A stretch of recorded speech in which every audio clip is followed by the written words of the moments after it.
Hello students, now we are going to continue with the next topic, that is the how strong acid and base solution is. Means हम कैसे decide कर सकते हैं कि हमारा ये कोई भी दो सॉल्यूशन दिए हो कि सपोज एसिडिक सब्सटेंस दिए हो, बराबर, एग्जांपल H2SO4, तब हम दो बीकर में अलग अलग कॉन्सेंट्रेशन वाले दिए हो तो हम कैसे पता कर सकते हैं. तो एक मेथड ऐसा होता है कि जिसमें हम यूनिवर्सल इंडिकेटर यूज़ कर सकते हैं. Okay, with the help of universal indicator you can define कि भाई हमारा ये सॉल्यूशन बीकर वन का सपोज कॉन्सेंट्रेटेड उसका ज़्यादा है और सेकेंड बीकर का कम है. ओके, एक ये मेथड है. और एक दूसरा मेथड है जो हम जनरली हमें पता है इसके बारे में, that is about the pH scale. इसके हेल्प से हम आइडेंटिफाई कर सकते हैं कि हमारा सॉल्यूशन का कॉन्सेंट्रेशन कैसा है. ओके, तो पीएच स्केल हमें पता है it is in the range of 0 to 14 that we know. Okay, और जो 7 मिडल होता है that is the neutral one. Okay, अगर किसी भी सॉल्यूशन का pH 7 आए तो हमें पता है कि that is going to be neutral. बाकी अगर हम अब 7 से अगर हम लेफ्ट हैंड साइड मूव करें, बराबर, means when we move from 7 to the 0 then the pH value is gradually decreasing. Okay, तो इसमें क्या होगा, जैसे जैसे pH वैल्यू डिक्रीज होता है वैसे वैसे याद रखना H+ ion concentration will increases. Okay, मतलब जिसका pH वैल्यू, अब यहाँ कंपैरिजन करें कि ये जो है 0 to 7 pH 0 to 7 that will represent the acidic solution. Okay, अब हमारे पास दो सॉल्यूशन है कि सपोज एक H2SO4 का सॉल्यूशन है जिसका pH है सपोज 6. ओके, और दूसरा H2SO4 का सॉल्यूशन है जिसका pH है सपोज 3.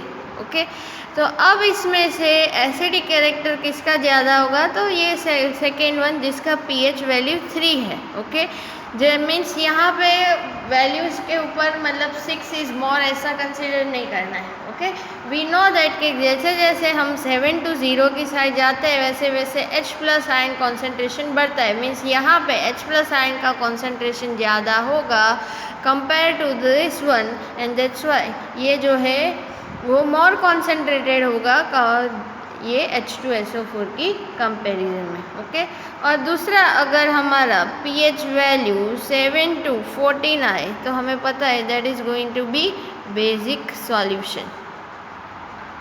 ओके, तो यहाँ पे क्या होगा, अगर हम राइट हैंड साइड शिफ्ट करेंगे, बराबर, तो यहाँ पे क्या होगा, H+ ion concentration is going to decreases.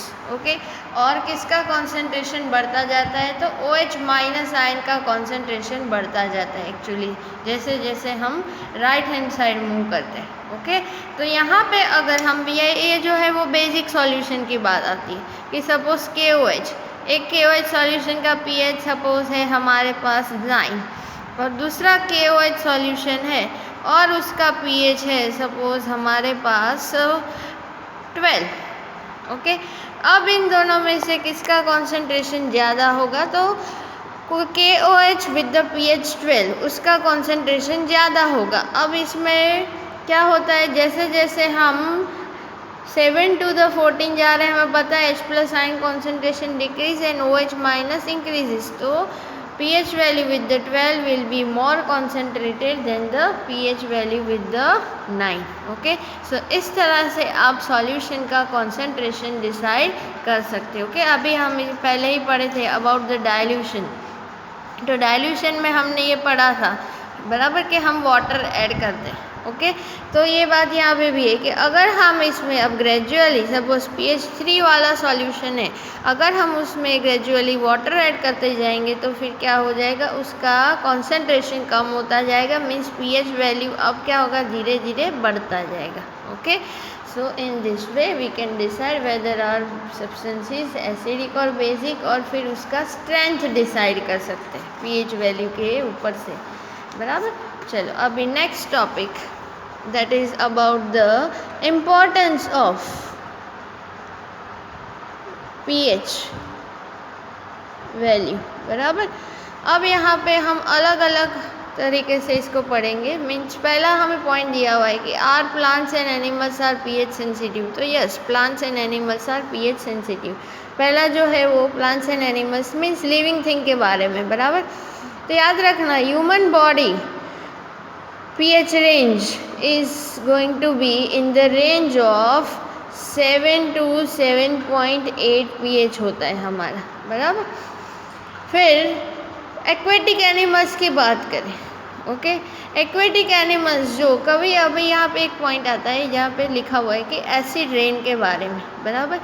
अब एक्वेटिक एनिमल्स मीन्स जो पानी में उसका पीएच रेंज फिक्स होता है ऑलमोस्ट, बराबर। It is neutral almost.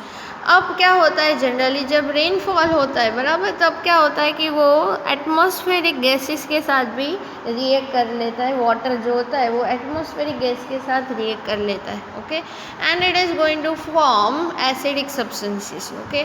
और फिर क्या होता है, वो जो रेन वाटर है वो वाटर बॉडीज़ में भी जाएगा, बराबर।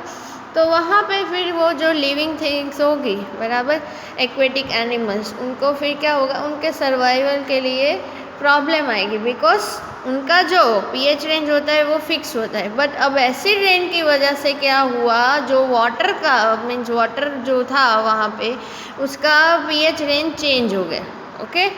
सो that is going to be become difficult for the aquatic animals for the survival, okay. एक पॉइंट ये याद रखना है कि our human body pH range is 7 to 7.8। चलो सेकेंड फिर बात आती है, what is the pH of the soil in your backyard. Okay, यहाँ पे एक एक्टिविटी बोली हुई है एक्चुअली कि आपको अलग अलग जगह से सब वो सैंपल कलेक्ट करने हैं, okay. And then you have to test that कि वो फिर सॉइल जो है, मतलब क्या करना है, सॉइल कलेक्ट करना है, फिर उसको थोड़ा वाटर में डिजोल्व करना है, फिर उसको फिल्टर कर लेना है। टेस्ट ट्यूब लिया, सॉइल लिया, उसमें वाटर ऐड कर दो, okay. This is the soil plus water. फिर क्या करना है, थोड़ा शेक करके फिर क्या कर लेना है, फ़िल्टर कर लेना है, ओके। फिर हमें जो फिल्ट्रेट मिला, बराबर, उसका आपको यूनिवर्सल इंडिकेटर के पेपर भी आते हैं, ओके। सॉल्यूशन भी आता है, पेपर भी आता है, उससे आइडेंटिफाई करना है कि whether this soil is acidic और बेसिक, ओके। अगर आपका सॉइल एसिडिक आया, ओके, अगर ज़्यादा एसिडिक आया मतलब, तो फिर उसको आपको न्यूट्रल करना ज़रूरी होगा। तो उसको न्यूट्रलाइज करने के लिए याद रखना, यहाँ पे हम यूज़ करते हैं लाइमस्टोन, ओके। तो हम लाइमस्टोन, अगर सॉइल हमारा एसिडिक है, अगर हम उसमें लाइमस्टोन ऐड कर देंगे, limestone is actually basic substance, तो वो सॉइल क्या हो जाएगा, न्यूट्रलाइज हो जाएगा। और अगर हमारा सॉइल ज़्यादा बेसिक आया तो उसको भी न्यूट्रलाइज करना पड़ेगा। तो फिर उसके लिए हम सब्सटेंस यूज़ करेंगे, that is gypsum, okay, that is CuSO4 और disulphide, you can use that, H2 भी यूज़ करते हैं जनरली, पर यही यूज़ होता है gypsum, okay. Gypsum is actually acidic substance, तो उसके हेल्प से भी हम क्या कर सकते हैं, न्यूट्रल कर सकते हैं वो सॉइल को, ओके।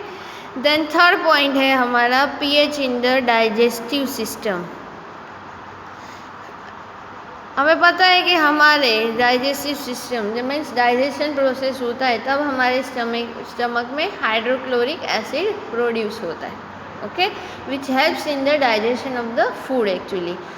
बट समटाइम्स अगर हम क्या करते कि कोई स्पाइसी फूड खा लेते हैं या फिर फ्राई करी हुई चीज़ खाते हैं, बराबर, तो फिर क्या होगा, समटाइम्स एसिड का सिक्रेशन ज़्यादा होता है, okay.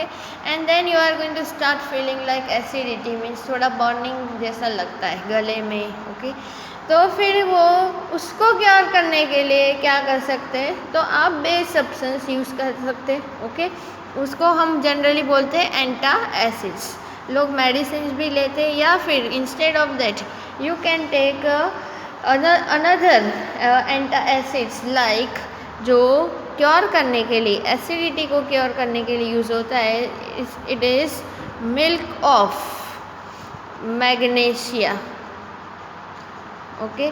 Milk of magnesia use कर सकते हैं। एक्चुअली वो क्या है, तो magnesium hydroxide MgOH twice, okay.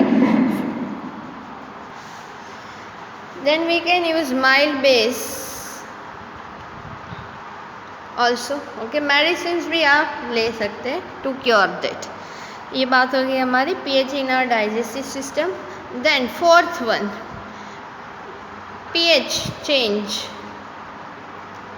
इन टूथ डिके। ओके, कभी कभी हमारे मतलब टीथ में प्रॉब्लम आ सकती है। इसका रीज़न ये है कि हम अगर जो भी फूड खाते हैं, एक्चुअली हमारा माउथ का pH रेंज होता है 5.5 pH।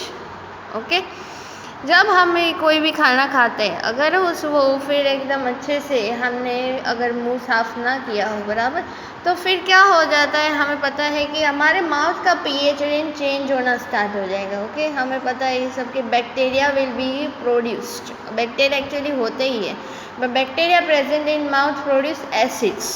ओके, और फिर क्या करेंगे, वो जो हमारे टूथ का एनिमल होता है उसको डैमेज करना स्टार्ट कर देंगे। ओके, तो उसको भी मेंटेन करने के लिए हम डेली ब्रश करते हैं बराबर, जिसमें हम टूथपेस्ट का यूज़ करते हैं। टूथपेस्ट क्या है, वो बेसिक सब्सटेंस है, वो क्या करता है, हमारे माउथ का pH रेंज मेंटेन करने में हेल्प करता है। ओके, सो ये बात हो गई pH change in the tooth decay. And last one, self defence by animals and plants through chemical warfare. Means यहाँ पे एक्चुअली हनी बी की बात करिए। ओके, मीन्स कोई भी हनी बी, फिर रेड एंट, ये जब भी हमें बाइट करते हैं, ओके, तो हमें क्या होता है, इचिंग स्टार्ट हो जाता है। वो पोर्शन में जहाँ पे हमें स्टंग किया हो वो एरिया क्या हो जाता है, हमारा रेड हो जाता है।